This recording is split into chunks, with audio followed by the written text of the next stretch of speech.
Welcome to Time to Press Pause, the podcast where we explore how leaders can create impactful change by taking a moment to reflect, resign, and realign. I'm your host, Ellen Williams, and today's episode is a special one, our Thanksgiving episode.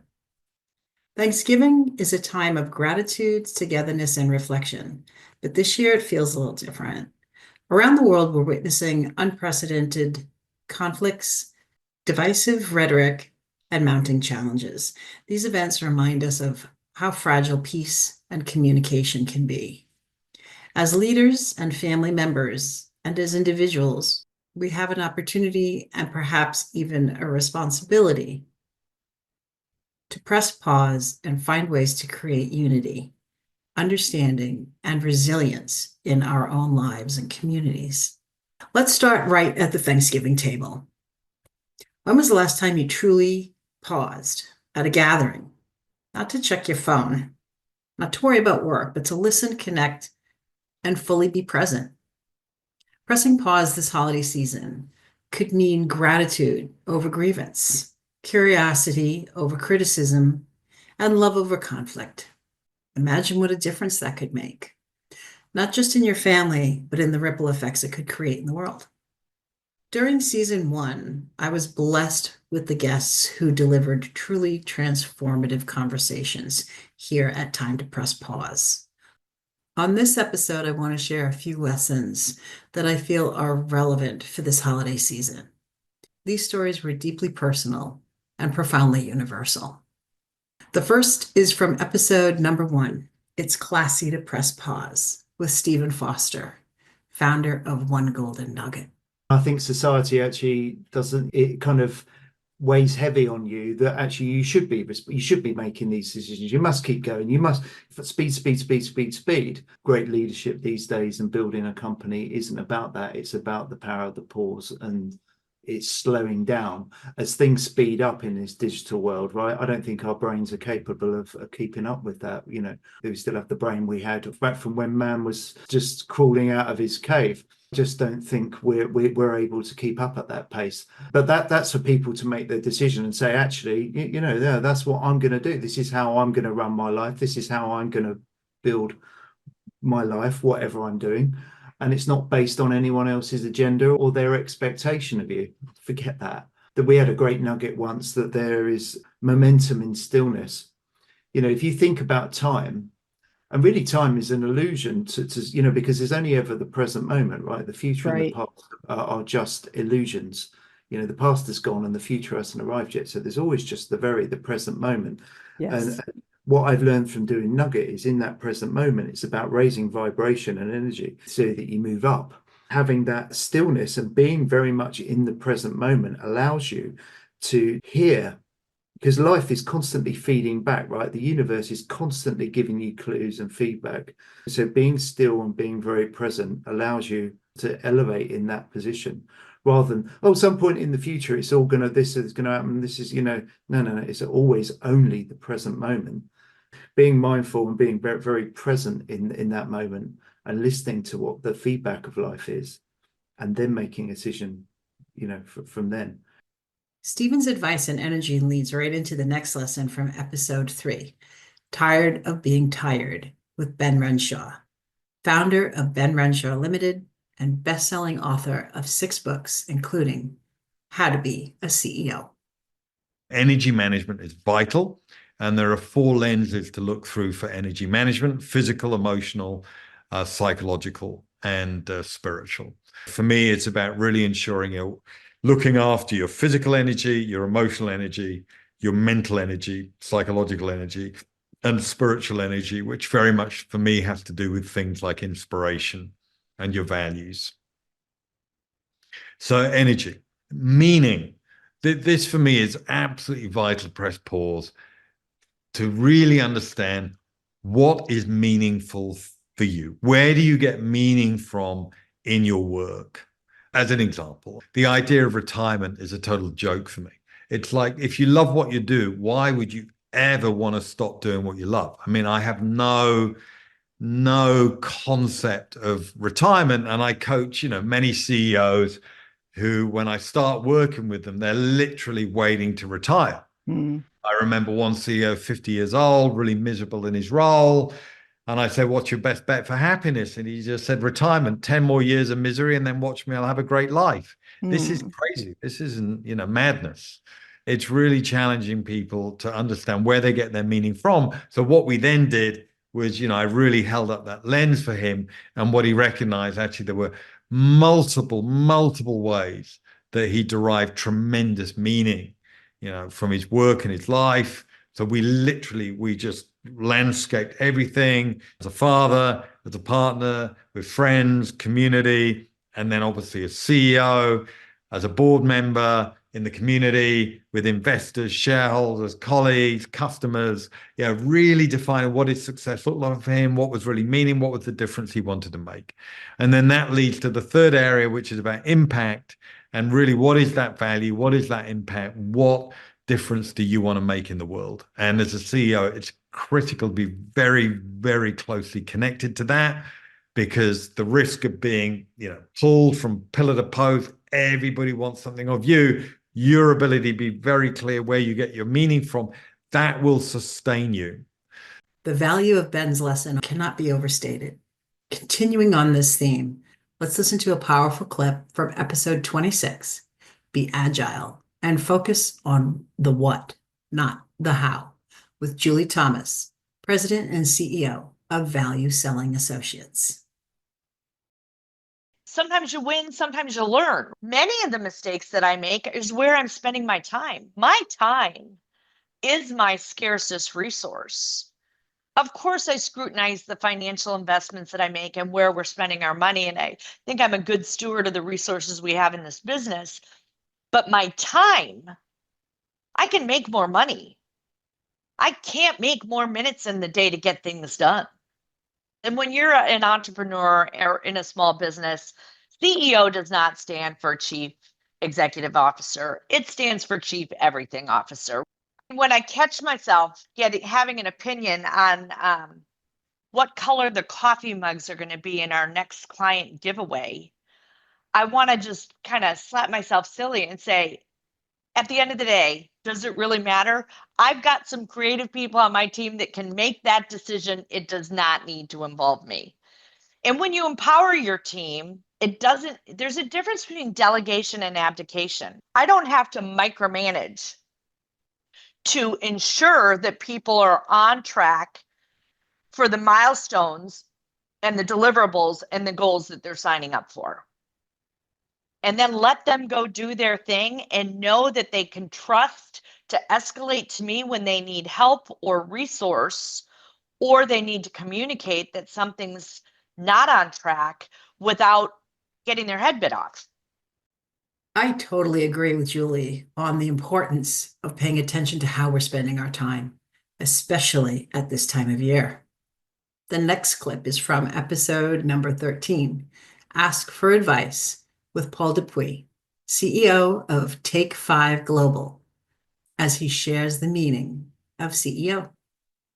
Let everyone know that, you know what? We're in a tough situation right now. The waters are choppy, but we're going to get through this, and we're going to get through it together. In other words, my discovery was that the most important role of the leader is to make the team feel safe. That's both psychological safety as well as physical safety. Being in India, in many ways, completely changed the way I see leadership and the role of the leader. Of course, it's about generating results at the end of the day. But when you get all those other things right, creating an environment where everyone can safely be themselves, the true best version of themselves, where every person can shine, in other words, the enabling leader, then of course the results will follow. The leader who spends his or her time focusing on enabling, and I'll use that word again, the enabling leader. So show up every day and commit ourselves as leader to enable every single member of the team to be the best true version of themselves. In other words, everyone has natural brilliance. We all have our weaknesses as well. Instead of focusing on the weaknesses, let's help every single person leverage their strengths. And that goes for the CEO as well. Paul's empowering approach to leading can also be applied when being introspective. This is the case in episode 10, Don't Give Up, with Bridget Smith, founder and CEO of Purpose Led Ventures.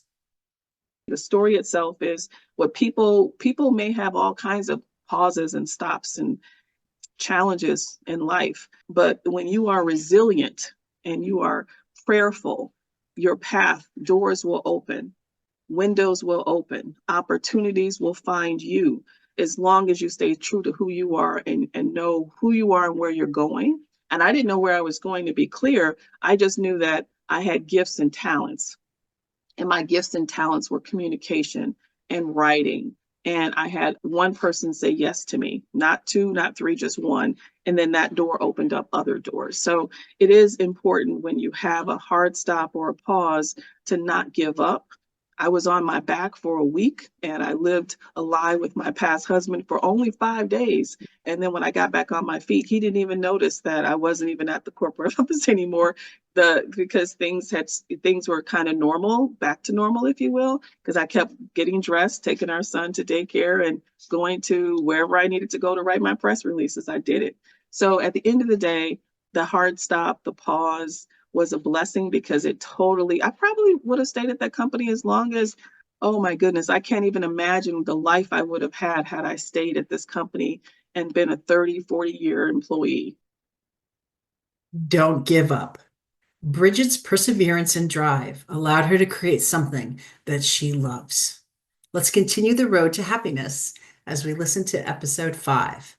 You Have to Be Happy with Hillary Topper, CEO of HJMT PR and author of From Couch Potato to Endurance Athlete.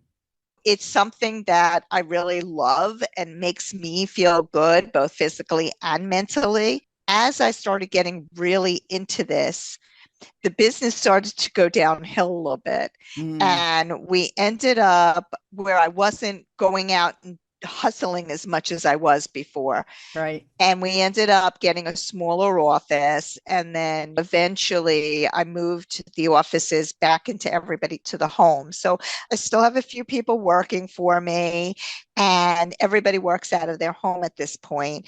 And to me, I feel like the pressure is off. I'm so much happier now that I'm doing this. I wrote a book, From Couch Potato to Endurance Athlete, which documents my whole entire journey.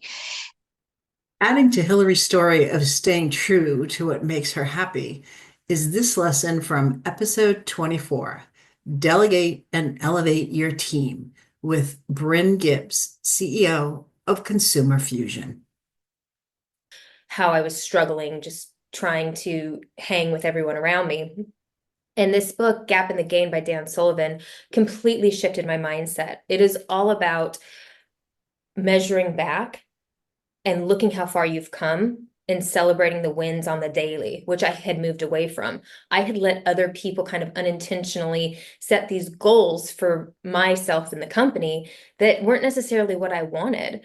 And so I really spent a lot of time after reading Gap in the Gain reflecting on, what do I want, and celebrating how far I've come, because Consumer Fusion is growing year after year. We're a very successful business and we've had team members for 10 plus years. We're in a great place. Like, I should be proud of that. I should be celebrating that. And instead I was comparing to what companies were doing, 100 million plus in annual recurring revenue. So I just wasn't in a healthy mindset. That book changed me. Chapter 2 at the end of the audio version asks you to log a perfect happy day for you.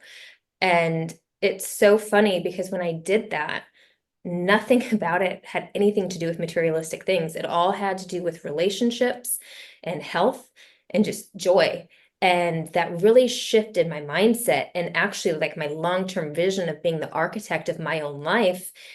Being proud of your achievements, as Bryn stated, is great advice for Thanksgiving. We can all be thankful for how far we've come in the pursuit of our goals. And if you haven't read the book From the Gap to the Gain by Daniel Sullivan, definitely add it to your holiday gift wish list. The final lesson I chose for this special Thanksgiving episode is from episode 9, Find the Moment of Gratitude, with Charles Gaudet, CEO of Predictable Profits, and author of The Predictable Profits Playbook. Many of them actually find it surprising when they ask me for my most powerful strategy or my most powerful tool or whatnot. And my response is gratitude. And they're like, wait a minute. That sounds a little woo-woo and all that other fun stuff. So I created my first multi-million-dollar business when I was 24. But at the same time, I was at the lowest emotional state that I had been in my life up to that point. I ended up spending a lot of time in self-reflection. I invested hundreds of thousands of dollars in personal development. And as I started studying billionaires and centimillionaires and whatnot, I began to realize that for most of these people, they attribute their success to mindset. And so it was, well, how do I actually create a mindset that is powerful? As I looked for a powerful mindset and the commonalities, it came down to that of just gratitude. And so gratitude is important. Now, obviously, it's easy to be grateful when something wonderful happens in your life. It's like, of course, I'm super thankful for that. The hardest thing that's ever happened in my life to date is when my dad died. And I'm sitting in my office and I broke down. I'm crying, but tears are pouring down my face. I'm borderline hyperventilating. I'm a mess. But I said to myself, I'm not doing anything until I can find gratitude in the moment. Now, there's part of my brain that is saying, grateful? How can you be grateful? This is such an unfair situation. He never should have died. This is wrong. And there's no way to be grateful. You're out of your mind. Here's the one exception to the rule. But then the other part of me is like, Charlie, you've come too far to believe that you can't be grateful for this moment. Find that moment of gratitude. And so it was the longest I've ever had to be in that situation where I couldn't find the blessing. But I refused to get out of my seat until I could find the blessing in that moment. And then it dawned on me. And I'm like, you know what? Now, this is a story I told myself. We create our own stories. And my story was, you know what? Maybe Dad had to do this because he wanted to work behind the scenes. He could do more help and support his family more and be there for us all more behind the scenes. And maybe he knew it was his time. Maybe he knew it was his time because he did the most he could while he was on Earth. And now it's about helping us behind the scenes. And when I came up with that, all of a sudden it was like, wait a minute, that actually sounds like my dad. That sounds like something that he would do. It really does. And then, so I hung on to that story. And then as life went on, it was interesting because so many things began to happen that I'm like, you know what? That never would have happened if he was alive. Like there's definitely things that are going on that I believe that, it is that support. And I've made decisions that have been, that I wouldn't have made if he was alive. And so I'm more grateful, not necessarily that he died, but I'm grateful that he's there and supporting me in another way, in a spiritual way, or whatever that might be. So even in those moments of gratitude, what it did is, it allowed me to be a more powerful person. From being grateful to being present, these are the lessons we should all bring to our Thanksgiving table this year. As we look ahead to December and the launch of season 2, I'm thrilled to share that Time to Press Pause will be expanding its focus. While we've been a podcast for CEOs by CEOs, we're evolving to reach a broader audience of leaders from all walks of life. Season 2 will feature voices not just from the boardroom, but from the worlds of education, healthcare, community building, and beyond. We'll explore themes like emotional intelligence, leading through crisis, and the importance of being vulnerable and asking for help. The stories will continue to include actionable advice for the listener. Whether you're a solo entrepreneur, leading a team of 5 or leading a team of 50,000. You can walk away with tools to lead more efficiently and live more meaningfully. As you gather around the table this Thanksgiving, I challenge you to press pause on your expectations, your worries, and even the debates that can so easily sidetrack us. Instead, take a moment to express gratitude for the people sitting beside you, for the lessons you've learned this year, for the opportunities that lie ahead. Let's commit to carrying the lessons of gratitude, empathy, and understanding into our daily lives. Because as we've learned time and time again on this podcast, true leadership starts with how we choose to show up in the small moments and how we choose to spend our time. Thank you so much for being a part of this journey with me. I'm so grateful for our growing community of listeners, for the incredible guests who have shared their wisdom, and for the promise of what's to come in season 2.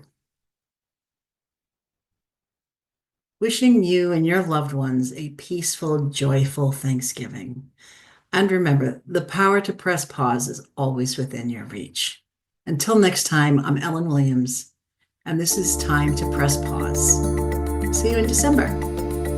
Thank you for listening to this episode of Time to Press Pause. To learn more about me, go to thesalientstrategist.com. And be sure to join us again wherever you listen to your podcasts.